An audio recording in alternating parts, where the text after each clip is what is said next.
Pakistan cricket team کے کپتانی کے حوالے سے گزشتہ چند دنوں سے بہت زیادہ خبریں گردش میں ہیں، اور مجھے تو یہ لگتا ہے کہ پی سی بی نے بہرحال یہ معاملہ صحیح طریقے سے ہینڈل نہیں کیا۔ اگر صحیح طریقے سے ہینڈل کیا جاتا تو اتنے ایشوز نہ اٹھتے، تو بہتر ہوتا کہ آنے والے کپتان بابر اعظم یا پھر رضوان یا پھر شاہین افریدی یا پھر شاداب خان، ان کو بٹھا کر بات کی جاتی کہ یہ مسئلے ہیں۔ ایون کہ سلیکشن کمیٹی تک نہیں بنی تھی، کہ جس کے بارے میں یہ کہا گیا تھا کہ سلیکشن کمیٹی ہی فیصلہ کرے گی کہ کپتان کون ہونا چاہیے، لیکن سلیکشن کمیٹی بننے سے پہلے ہی یہ بیان داغ دیا گیا کہ شاہین افریدی کی کپتانی کے اوپر سوالیہ نشان موجود ہے، سوچ سمجھ کر فیصلہ کریں گے، ٹیکنیکل فیکٹر ہے جس کی وجہ سے شاہین افریدی کو شاید کنٹینیو نہ کیا جائے۔ تو اس کی کیا ضرورت تھی جب آپ کی سلیکشن کمیٹی، جس کے بارے میں آپ کہہ رہے ہیں کہ وہی فیصلہ کرے گی، تو اس سے پہلے آپ کو اس طرح کے بیانات دینے کی، اس طرح کا ایک تنازع کھڑا کرنے کی ضرورت کیا تھی؟ چلیں جی، اب تنازع کھڑا ہو گیا، کون سی نئی بات ہے۔ لیکن مجھے ایک سوال، حیرت اس بات پہ ہوتی ہے ایسے سوالات پر، کہ شاہین شاہ افریدی نے ایسے سلیکٹر سے، جس نے ان کو بتانے کے لیے گیا تھا، ایک طرح سے قاصد تھا یا اس کا مخبر بن کر اس کو رپورٹ کر رہا تھا کہ بھائی جان آپ کی کپتانی خطرے میں ہے، آپ کو کپتانی سے ہٹایا جا رہا ہے۔ اب جو بات رپورٹ ہو رہی ہے، تو آگے سے شاہین افریدی نے کہا کہ ریزن کیا ہے، کیوں ہٹایا جا رہا ہے، تو وہ صاحب خاموش ہو گیا ہے۔ لگتا ایسا ہے کہ گجنی جو فلم ہے اس کا اثر لے لیا ہے اس سلیکٹر نے، وہ ساری باتیں بھول گئے جو انہیں بتائی گئی تھیں، جو وجوہات بتائی گئی تھیں، یا پھر یہ ہے کہ جس نے یہ رپورٹ کی ہے وہ آدھی رپورٹ کی ہے۔ اگر شاہین افریدی کو واقعی وجوہات کا پتہ نہیں ہے، تو میں آپ کو اس کو، یعنی کہ شاہین افریدی کو، اس ویڈیو میں وہ تمام چیزیں بتا رہا ہوں۔ بھائی جان، اب بات یہ ہے کہ آپ پاکستان کی تاریخ کے واحد T20 کپتان ہو جس نے کم از کم 5 میچوں میں پاکستان ٹیم کو لیڈ کیا، اور اس کی فتوحات کا جو تناسب ہے 50% سے نیچے ہے۔ اب پاکستان کی تاریخ میں جتنے بھی کپتان ایسے گزرے ہیں جنہوں نے کم از کم 5 میچوں میں لیڈ کیا، ان میں صرف 3 ہی ایسے کپتان ہیں جنہیں شکستیں زیادہ ہوئیں، فتوحات کم ملیں، اور ان 3 میں سے دماد ستر یعنی شاہد افریدی اور شاہین افریدی دونوں شامل ہیں، اور تیسرے ہیں شاداب خان، وہ بھی داماد ہیں ایک سابقہ ہیڈ کوچ کے۔ تو یہ آپ کی پرفارمنس ہے۔ اور جہاں تک یہ کہتے ہیں کہ جی ابھی تو موقع نہیں ملا تھا، کیسے موقع نہیں ملا تھا؟ وقت نہیں ملا تھا۔ ایک نیا پلیئر اگر لگاتار 5 میچز میں بری طرح فلاپ ہو جائے اور آخری میچ میں بھی مانگے تانگے کی فتح حاصل کرے یا مانگے تانگے کی پرفارمنس دے لے، کیونکہ اگلی ٹیم جب چھوٹے سکور پر آؤٹ ہو جائے تو ہی پوسیبل ہو، تو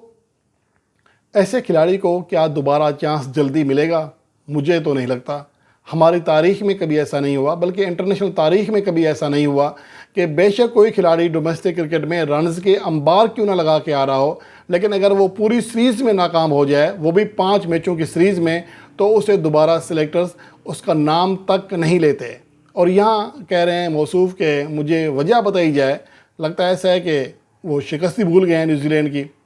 اچھا، اس کے علاوہ یہ ہے کہ شاہین افریدی صاحب، آپ پاکستان کی تاریخ کے واحد کپتان ہوں جنہیں ایک باہمی سیریز میں 4-1 کے مارجن سے شکست کا سامنا کرنا پڑا، اور پاکستان تاریخ میں پہلی بار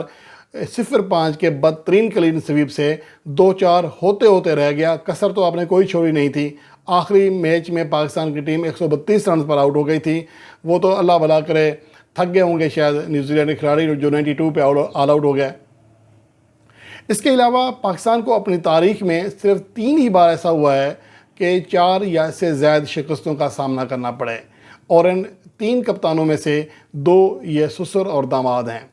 اور پاکستان کو تاریخ میں پہلی بار لگاتار 3 T20 میچوں میں شکست کا سامنا بھی شاہد افریدی کی قیادت میں 2010 میں کرنا پڑا تھا، اور یہ شکستیں پاکستان کو T20 ورلڈ کپ 2010 میں ہوئی تھیں، آسٹریلیا، انگلینڈ اور نیوزی لینڈ کے ہاتھوں۔ اس کے بعد ستمبر 2010 سے لے کر آگے دسمبر 2010 تک پاکستان کو لگاتار 6 میچوں میں ناکامی کا سامنا کرنا پڑا، اور یہ پاکستان کی تاریخ میں سب سے لمبا لگاتار شکستوں کا ایک سفر ہے، ایک لائن ہے۔ اور اس ٹائم بھی کپتان شاہد افریدی تھے، اس کے بعد انہیں کپتانی سے ہٹا دیا گیا۔ اور اس کے بعد 2019 میں پاکستان کو لگاتار 6 شکستیں ہوئیں، جن میں سے 4 شکستیں سرفراز احمد کی قیادت میں پاکستان کو ہوئیں، اس کے بعد سرفراز احمد کو ہٹا دیا گیا اور بابر اعظم کو دورہ آسٹریلیا کے لیے پاکستان کا نیا کپتان بنایا گیا، جن کا پہلا میچ بارش کی نظر ہوا، البتہ آخری دونوں میچوں میں پاکستان کو شکست ہوئی۔ اور اس کے بعد اب 2024 میں لگاتار 4 شکستیں شاہین شاہ افریدی کو ہوئی ہیں، تو یہ ایک اور ریزن ہے۔ اس کے علاوہ تیسری وجہ یہ ہے کہ شکستیں جس کی وجہ سے ورلڈ کپ فارمیٹ کی ون ڈے فارمیٹ کے ورلڈ کپ میں پاکستان کو شکستیں ہوئیں، لیکن کپتان کو ہٹا دیا گیا T20 فارمیٹ سے بھی، اور اب نے آپ کی قیادت میں تو شکستوں کو ٹاپ گیئر لگ چکا ہے، شکستیں ہی شکستیں ہو رہی ہیں۔ اور اس کے علاوہ پاکستان کے خلاف کبھی بھی لگاتار 3 میچز میں 190 پلس سکور نہیں ہوئے تھے T20 فارمیٹ میں، کیونکہ پاکستان کی بولنگ لائن کو ہمیشہ سراہا جاتا تھا۔ لیکن آپ کے دور میں نیوزی لینڈ کے خلاف پہلے تینوں میچوں میں 190 سے زیادہ رنز بنے، پہلے میچ میں 226، دوسرے میں 194 اور تیسرے میں 224 رنز بنائے۔ اس نیوزی لینڈ نے جو اس سے پہلے پاکستان کے خلاف کبھی بھی 200 رنز کا منہ نہیں دیکھ سکی تھی، یہ آپ کی کپتانی کا نتیجہ تھا۔ اس کے علاوہ اہم بات یہ ہے کہ PSL کی تاریخ میں کوئی بھی دفاعی چیمپئن ٹیم اتنا برا نہیں کھیلی جتنا 2024 میں آپ کی دفاعی چیمپئن لاہور قلندر کھیلی، صرف ایک فتح حاصل کر سکی 10 میچز میں۔ اور یہاں تک کہ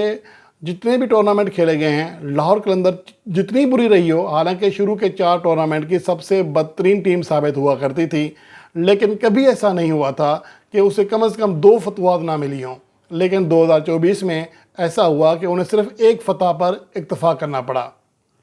اور اس کے علاوہ اہم بات یہ ہے کہ برے سے برے وقت میں بھی کسی ایک PSL میں لاہور قلندر کی فتوحات کا تناسب جو ہے 25% سے نیچے نہیں آیا، لیکن آپ نے وہ چیز 11% پر لا کھڑی کر دی ہے۔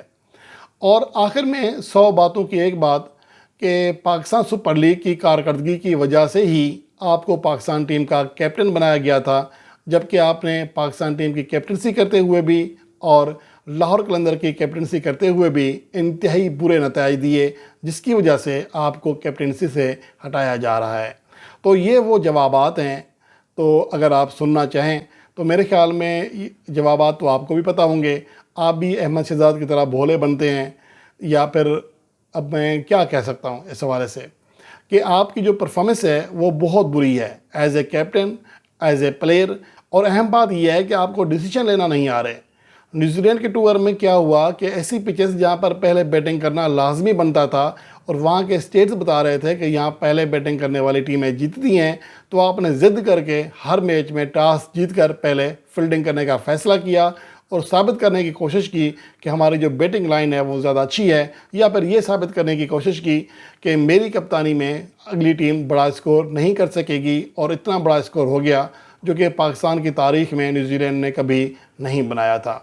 تو یہ وجوہات ہیں، اور اس کے علاوہ بھی اور کوئی وجوہات آپ کو جاننا ہے تو مجھ سے رابطہ کیجیے گا۔ اس کے علاوہ بھی ایک لمبی سی فہرست ہے جو میں آپ کی خدمت میں پیش کر سکتا ہوں۔